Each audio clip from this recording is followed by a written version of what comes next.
On va passer de l'autre côté du mur, entrer dans la bande de Gaza et la grande ville de l'enclave, la ville de Gaza où on retrouve le journaliste Rami Abou-Djamous. Bonjour Rami, les choses sont différentes. Il y a un espoir également du côté des Gazaouis. Ce n'est pas le même, mais c'est déjà celui de manger à sa faim. Les premiers camions d'humanitaires sont entrés dans l'enclave durant le week-end. Est-ce qu'il y a déjà des changements sur le terrain? Non, malheureusement, sur le terrain, il n'y a pas de changement concernant tout ce qui est humanitaire. Mais ce qui est bien, c'est qu'il y a à peu près une demi-heure, la liste des prisonniers qui vont être libérés des prisons israéliennes a été affichée. On parle de Gaza, 1718 kidnappés qui ont été kidnappés pendant la guerre et que la majorité de leurs familles ne savaient pas est-ce qu'ils étaient en prison ou pas. La liste est diffusée. Donc, il y a à peu près 1718 personnes qui vont être libérées. Pareil pour les 250, la liste des 250 personnes qui vont être libérées aussi de la prise des prisons israéliennes. Parmi eux, il y en a 8 de la bande de Gaza. Bien sûr, la liste, on ne sait pas encore parmi les listes ceux qui vont être bannis ou bien expulsés vers la bande de Gaza ou bien vers l'étranger. Mais au moins maintenant, les familles, ils savent qui va être libéré parce que malheureusement, depuis l'annonce de cessez-le-feu, on ne savait pas, il n'y avait pas de liste, on ne savait pas qui va être libéré, qui va être resté.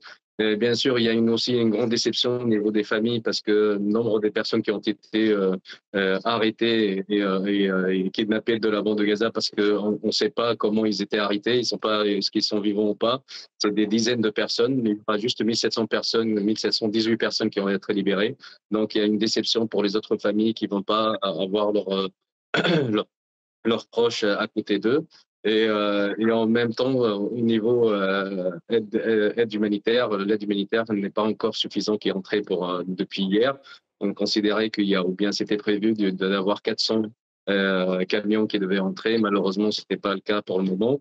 Mais on espère toujours que s'il y a un cessez-le-feu, s'il y a l'échange des prisonniers, que les choses vont s'améliorer avec toujours une prudence.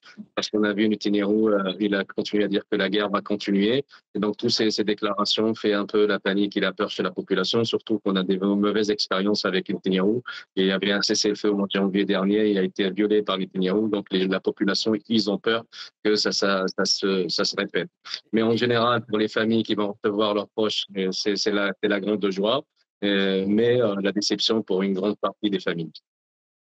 Voilà, on voit des images de la prison d'Ofer en Israël, d'où doivent sortir de nombreux prisonniers palestiniens pour être transférés. On a appris que certains étaient déjà montés dans des bus ces dernières heures. Il y a une autre image en direct, c'est celle de Khan Younes, où doit avoir le premier échange d'otages. Et Rami, on a vu, et on va revoir sûrement ces hommes en armes, cagoulés, qui sont ressortis. Les hommes du Hamas, ils sont toujours bien présents. 2 ans de guerre, près de 67 000 morts. Et se pose la question de l'avenir de la bande de Gaza. Le Hamas, il est censé quitter le pouvoir, rendre les armes. Ça vous paraît réaliste? Non.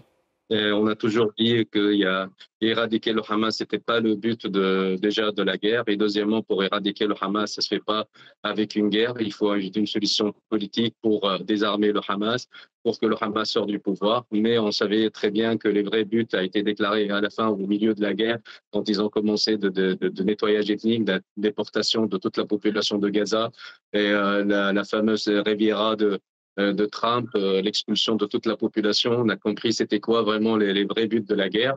Et je ne crois pas que aussi de Netanyahou il a une volonté d'éradiquer le Hamas et on savait très bien que c'est Netanyahou qui a encouragé le Hamas, qui a donné de l'argent au Hamas pendant des années et des années. C'est lui qui a renforcé le Hamas et maintenant il dit qu'il va éradiquer.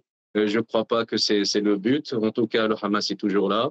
Et ce qu'on voit ou bien ce que vous êtes en train de voir, ce ne sont pas tous ce qu'on appelle les brigades de Qassam, la branche armée du Hamas, mais plutôt ce sont des employés de la police du gouvernement du Hamas, c'est la sécurité intérieure du Hamas. Mais je crois que l'échange a été déjà fait parce que l'échange va être sans caméra, sans présence. En effet.